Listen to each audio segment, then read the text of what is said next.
everyone, welcome back. If this is your first time here, I am Captain Courageous. I review old school modules and games and evaluate their use for modern RPGs. I offer insights and trivia, as well as historical context on the topics I discuss. In this video, I'm taking a look back at the seminal Dungeons & Dragons 1st Edition module, D1-2, Descent into the Depths of the Earth. Released in 1981 with updated cover art to match Q1 Queen of the Demon Web Pits. Released in 1980, this compilation module was actually a reprint of two separate modules, D1, Descent into the Depths of the Earth, and D2, Shrine of the Kuo-toa, previously released in 1978. Spoiler warning, I will be revealing several major aspects of this module in this video, so if you're planning on going through it, you might want to wait until after your adventures therein before watching. Otherwise, let's get started. The Shrine of the Kuo-toa was a tournament module first presented at Gen Con 1978, and this re-release includes the pre-generated characters from that tournament. Now, there are some who will look at these classic modules and decry that they are lacking in detail, but as I said in my review of Keep on the Borderlands, that might be a big part of its charm. Gygax was ever mindful and respectful towards other dungeon masters in his works, referring to them as equals and stressing that he has only provided the skeleton of an adventure, and that it is incumbent upon the DM to flesh it out and give it life, and didn't want to ruin the enjoyment for the dungeon master with an overabundance of detail. In Descent into the Depths of the Earth, Gygax states as much with his introduction to the random encounter tables. He writes, "While many facts and details are given to you here, it is incumbent upon you, as Dungeon Master, to bring them to vivid life and give this setting a personality. Have fun." I truly believe that Gygax left out the details intentionally, with the expectation that each DM will infuse his module with the fires of their own imagination, and I think those of us who relish old-school role-playing prefer this approach to module design. As for myself, I try to be mindful of every NPC, every minion, and remember that before their encounter with the PCs, there was an entire life lived that brought them to that point. That in every case, the NPC had a name other than minion number 4. Everyone encountered has a story, and that it's quite possible that that story will come out from the actions of the PCs, or perhaps lack thereof.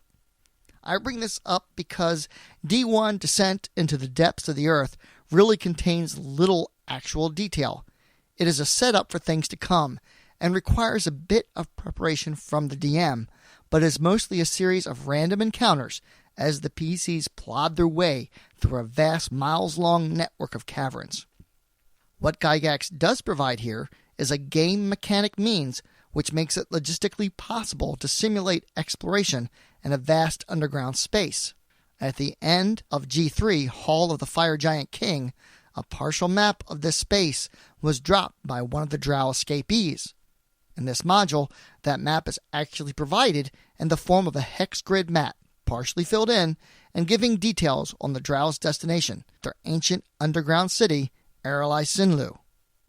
There are coded symbols in some hexes to indicate these spaces are important places, with the DM's map giving the details, but the bulk of the module consists of generic map pieces that serve as encounter location for those random encounters the DM is sure to roll. Each hex represents a mile underground, and the DM is instructed to roll randomly for each mile traveled, and then very detailed charts are provided on what those encounters consist of. Furthermore, the type of encounter is customized based on the type of passage the party is in when the random encounter is rolled, primary, secondary, or tertiary. My recommendation here would be to allow for at least one Drow patrol encounter before the party reaches the final leg of the module, the caverns and warrens of the troglodytes. The key role of the DM here is to enforce the oppressive and claustrophobic nature of the setting, being so deep underground, and work to demonstrate just how dangerous the Underdark is.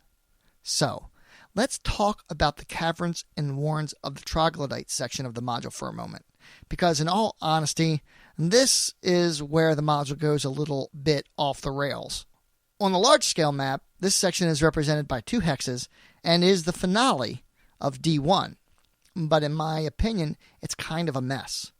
The thing here is, yes, this cavern section is massive, but annoyingly enough, just about every nook and cranny of this place is stuffed with a maelstrom of nasties. A lich, piercers of course, a trapper, 15 gargoyles, a giant purple worm, a drow checkpoint, pack lizards, gas, a giant slug, a pair of sphinx, a series of caves containing 10, 16, and 18 trolls each, a bugbear den, and of course troglodytes, and more. It's really overdone, and I would suggest if running this, the DM depopulate the thing significantly. The idea that so many of such a varied type live in such a relatively small space disrupts verisimilitude. The drow patrol, the troglodytes warn, the magic pool, and even the lich should all probably stay. Everything else needs to be looked at critically. Perhaps a single troll encounter with some beefed up troll rather than the large numbers of trolls, for example. The bugbears don't seem to belong in such a dangerous place, even if they are in service of the drow.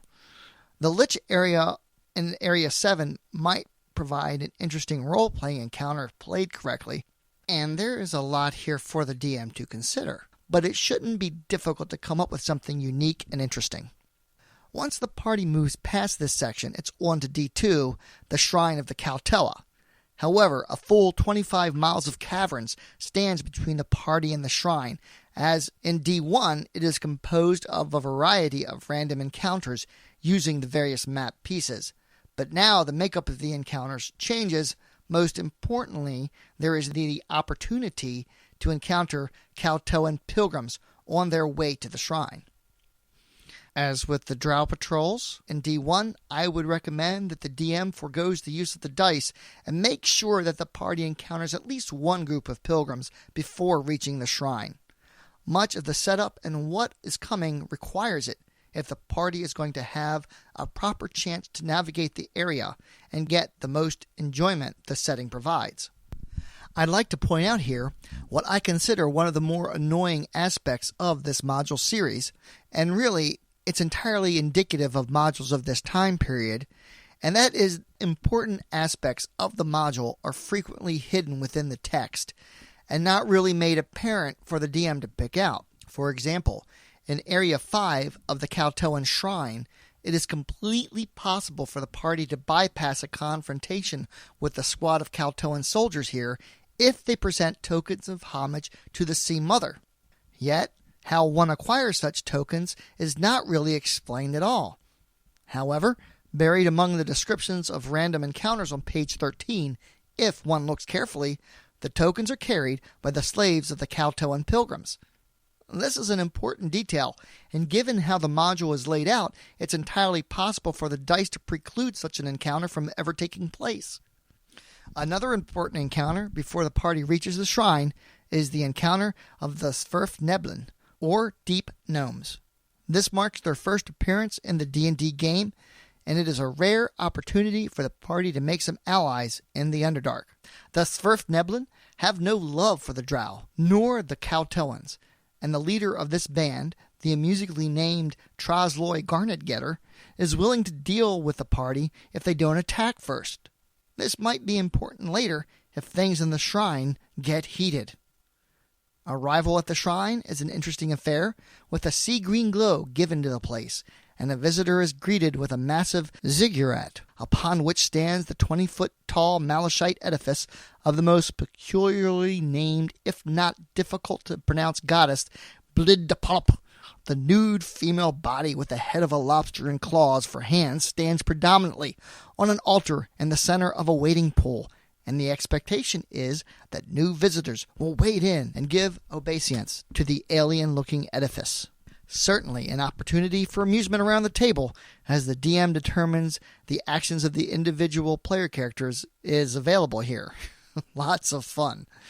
The shrine itself presents a real opportunity to converse with the inhabitants and visitors of the shrine, and a clever party will certainly take up the guise of pilgrims to the shrine, and if properly equipped with tokens, could pass unmolested through the place. During the original tournament at Gen Con, there were major points awarded for those groups who managed to get through the shrine without combat. However, the risk of combat is high.